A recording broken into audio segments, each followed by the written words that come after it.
Olá, olá! Bem-vinda, bem-vindo! Mais uma síntese. Espero que mais uma vez possa ser útil e aplicável na prática de vocês, tá? Sem dúvidas é um tema muito atrativo, né? Mapa de dor visceral referida. Eu vou trazer para vocês aqui o que, na minha opinião, que de certa forma acompanho aí essas evidências a cada vez que sai qualquer coisa nova, né? Termina sendo o que a gente tem hoje de mais confiável sobre o tema, tá?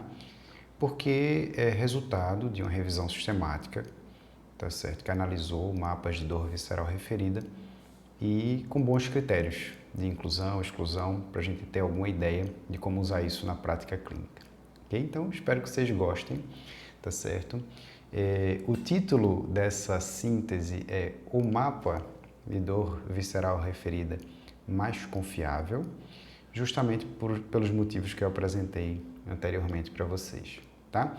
E é a síntese de um trabalho de conclusão de curso do curso de Medicina na Universidade de Hannover, na Alemanha, da médica Sascha Freytag, alemã, tá? Desde já eu agradeço aqui a minha amiga Anne-Marie Frank por ter me alertado e me enviado esse material. Ela teve acesso pesquisando aí nas bibliotecas das faculdades alemãs e viu, se deparou com essa referência e lembrou de mim, me mandou.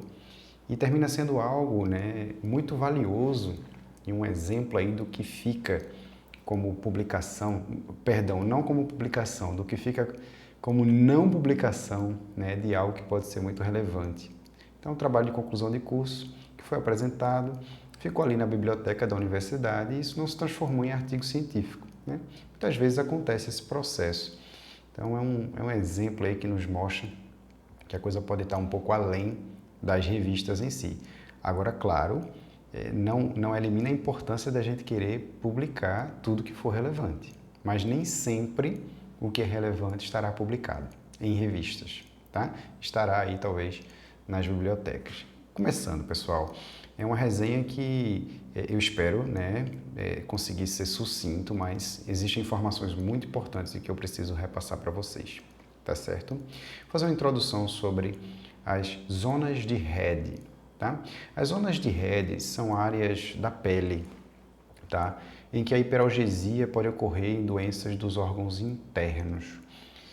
O nome remonta ao neurologista inglês Sir Henry Redd, que atribuía órgãos específicos a segmentos de pele definidos. Ele esfregava a pele, né, e percebia a hiperalgesia ali, percebia o aumento de sensibilidade e relacionava isso, né, com sofrimentos de órgãos internos. Agora vejam o ano, em 1893. 1893 o cara já pensava nisso, né? Então essas zonas de Redd podem ser usadas num contexto de exame físico, tá? Eu vou seguindo o meu roteirinho aqui para poder não esquecer de passar nenhuma informação para vocês. Então a Sascha, na sua revisão, né, na sua revisão literária, na introdução da sua monografia, ela vai trazendo as justificativas, né, que com o avanço da tecnologia, o exame físico vem sendo deixado de lado, porém, o exame físico, se ele se mostra eficaz, confiável, validado, acurado, em comparação ao exame laboratorial e de imagem, ele tem um custo muito menor, né? Então, os altos custos envolvidos, por exemplo, em exames de imagem para alterações viscerais, pode ser reduzido se a gente tiver um exame físico que filtre, que dê uma ideia, que possa ser mais específico e direcionar o exame de imagem, né, para reduzir esses custos. Então, boa parte da justificativa dela para ter feito dessa revisão foi justamente essa, encontrar uma ferramenta que possa ser útil, né, em termos de exame físico, tá? Então ela vai justificando, além disso, que a dor visceral é, como a gente já sabe, né, uma sensação vaga, profunda, mal definida, né? Usar essas zonas de pele pode ser um bom direcionamento, né, para entender o que pode estar acontecendo lá para dentro, tá? E o exame visa localizar principalmente áreas de hiperalgesia alodínea na pele que tenham relação com alterações desses órgãos internos. O que justifica isso é a convergência sináptica, tá? Se você já é minha aluna, meu aluno em algum curso, você já deve ter esse conhecimento, se não, existem outros vídeos disponíveis por aqui em que eu falo sobre dor visceral referida e que você pode conhecer melhor o que é a convergência sináptica, tá? Aquela que termina justificando aí a possibilidade da gente perceber dor visceral referida. E se você nunca assistiu, nunca acessou informações sobre dor visceral referida, eu sugiro que você faça isso antes, inclusive, de acompanhar essa síntese, porque vai ser muito importante, tá certo?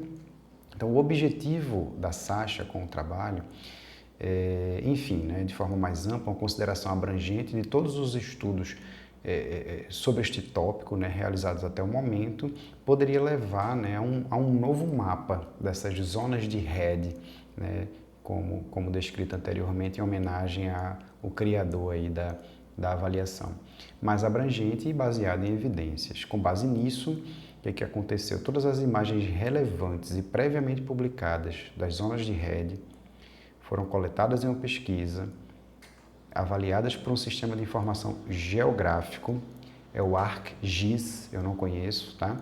E um novo mapa das zonas de RED foi criado a partir daí. Então, o que aconteceu?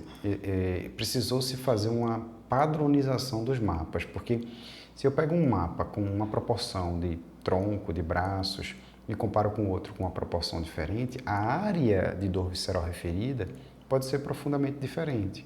Então, ela precisou, no primeiro momento, padronizar tudo isso. Eu vou deixar uma imagem aqui para vocês entenderem como foi feita essa padronização e transformação num mapa único, tá? Então, deem uma olhadinha aí na imagem e aí, seguindo na sequência, a gente analisando materiais e métodos ainda, a busca resultou em 364 fontes que analisaram zonas de RED e que foram incluídas no trabalho. Apenas trabalhos que avaliavam a pele e não tecidos mais profundos, como tecido subcutâneo e tecido muscular, que também sofrem por dor visceral referida, mas nesse caso foram excluídos, porque a ideia era justamente focar nessa avaliação das zonas de RED que é feita através da pele. Apenas foram incluídos trabalhos que comparavam a avaliação da pele com o exame padrão ouro para diagnosticar o problema do órgão específico. Então, por exemplo, se eu quero avaliar as zonas de pele, as possíveis zonas de pele com hiperalgesia lodínea para alguém com uma alteração na vesícula, eu vou comparar isso com o exame padrão ouro para identificar essa alteração de vesícula, que é ultrassonografia, por exemplo. Tá? Então, a gente teve por isso que eu falo que é o mapa mais confiável, que a gente teve um critério muito interessante, né?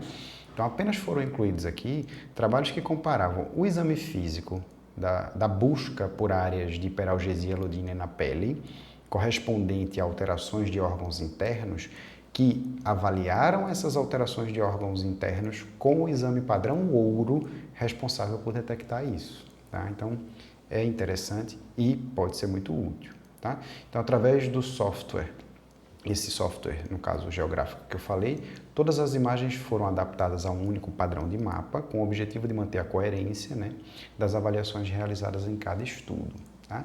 Então, é bem interessante vocês acompanharem. Agora eu vou deixando as imagens, né, para, enfim, ilustrar o que eu vou falando.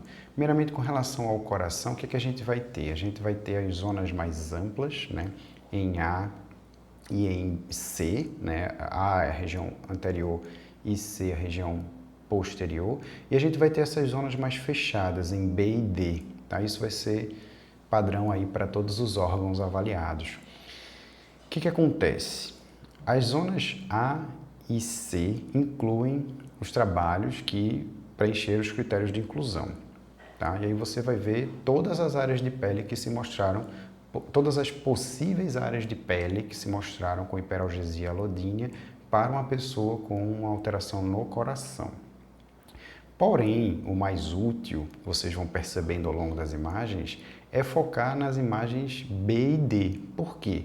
Nessas imagens B e D foi feito um filtro de só incluir em B e D aqueles trabalhos que tinham pelo menos 50% de concordância ou mais nas suas áreas de hiperalgesia lodínea. Ou seja, B e D mostram as áreas muito mais prováveis de manifestar alteração de pele diante de uma alteração cardíaca, tá? Então, são mais fechadas e terminam coincidindo aí, né, com o que a gente costuma observar, tá? Chama bem a atenção essa área posterior de D, né, ao redor da escápula esquerda, uma região que a gente recebe muita gente com queixa de dor músculo-esquelética por aí, tá?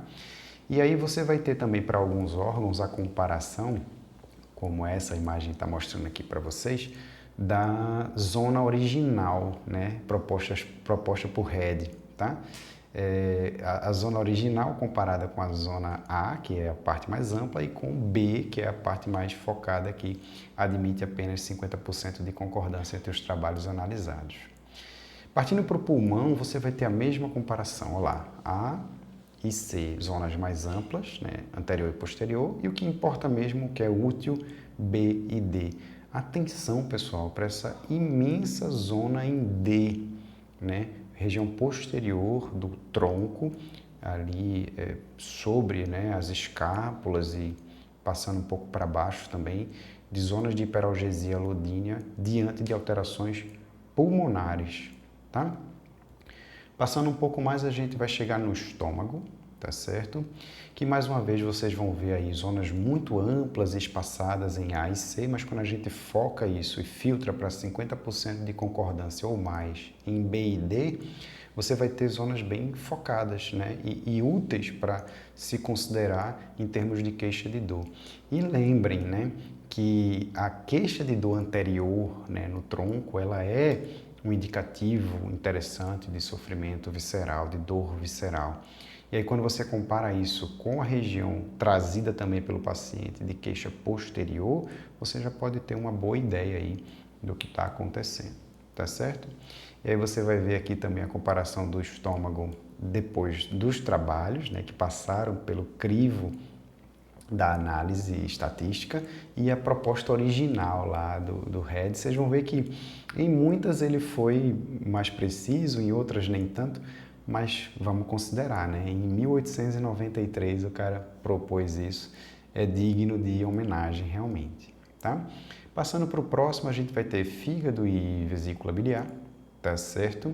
Mais uma vez A e C de forma ampla, sugiro focar em B e D, vocês vão ver toda essa região anterior e posterior do tronco aqui relacionados à posição mesmo do órgão, né? Vejam que quando você passa o crivo de 50% de concordância, somem essas regiões de ombro direito, né? Tão famosas por manifestarem dor visceral referida no fígado, do fígado e da vesícula biliar, e aqui não aparece, tá? Então, por isso, eu sugiro considerar muito mais se a pele mostra hiperalgesia alodínea para essas regiões de tronco anterior e posterior relacionadas ali ao segmento do órgão, tá certo? Mais uma vez a comparação aí do fígado diante do resultado estatístico e da proposta original, né? Ele foi assertivo aí, com exceção da zona lá de cima relacionada ao ombro.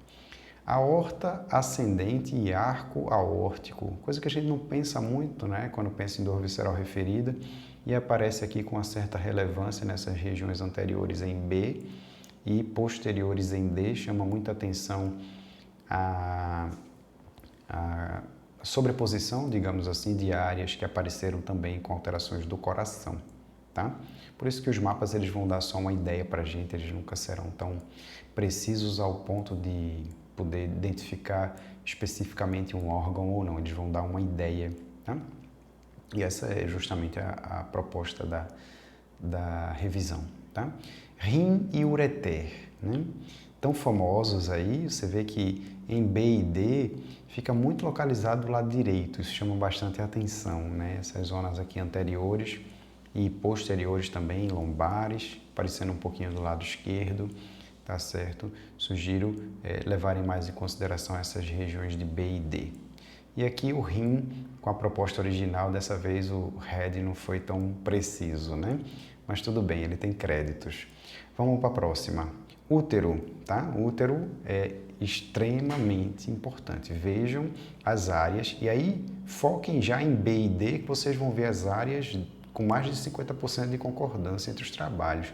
Como são amplas essas áreas, né? Como as mulheres podem apresentar hiperalgesia de pele e alodínia diante de alterações ativas no útero ou alterações que já tenham existido em tantas regiões do corpo, né? Anterior, posterior, inclusive chegando um pouquinho ali para membro inferior, tá? Nessa parte mais interna, tá? Da raiz do membro, ok? Ovário e tuba uterina, chama muita atenção também em B e D, a presença mais importante do lado direito do que do lado esquerdo, né? Tanto anterior como posterior, tá? O apêndice, como a gente espera, né? Preciso ali, mais localizado à direita e na região inferior do abdômen. Infelizmente, a gente não tem as imagens de apêndice posteriores, tá certo? Eu não sei o que houve, talvez os trabalhos não tenham realmente apresentado. Duodeno, intestino delgado, chamando muita atenção em D, essa área posterior à direita, né, ampla, com mais de 50% de concordância, então vale bem a pena levar em consideração aí essa relevância do duodeno e do intestino delgado. Aí a comparação, né, com a proposta original, né, do RED em relação a depois o crivo dos trabalhos, tá? E o intestino grosso para fechar, né, com as suas áreas. Aí, para quem está acostumado a receber pacientes com alterações envolvendo digestão, sobretudo constipação, intestino irritável e tudo, principalmente a constipação, né, percebem bem essa área de região inferior esquerda do abdômen, com hiperalgesia, com alodínia, tanto anterior como posterior, exatamente como mostra B e D, né? Então é bem útil aí para poder a gente tirar dúvidas. E aí a comparação com a proposta original, tá? Então, pessoal, é uma síntese que termina sendo muito aplicável, né? Porque o que a gente pode fazer? A gente pode, depois de tentar conduzir toda uma investigação para considerar ou não influências viscerais em percepções de dor musculoesquelética, e isso é todo um passo a passo. Quem é meu aluno sabe, né, o quanto que isso deve ser criterioso. Esse mapa ele pode ser mais uma ferramenta para a gente usar nessa avaliação, nesse exame físico, para considerar essas áreas de hiperalgesia alodínia. Lembrando que inúmeras outras condições de dor nociplástica, neuropática ou nociceptiva que não tenham nenhuma relação com alterações viscerais podem manifestar alterações de hiperalgesia alodínia nessas mesmas regiões. Então isso é só apenas mais uma informação para você considerar de forma mais ou menos relevante a influência visceral nessa percepção de dor músculo-esqueleto.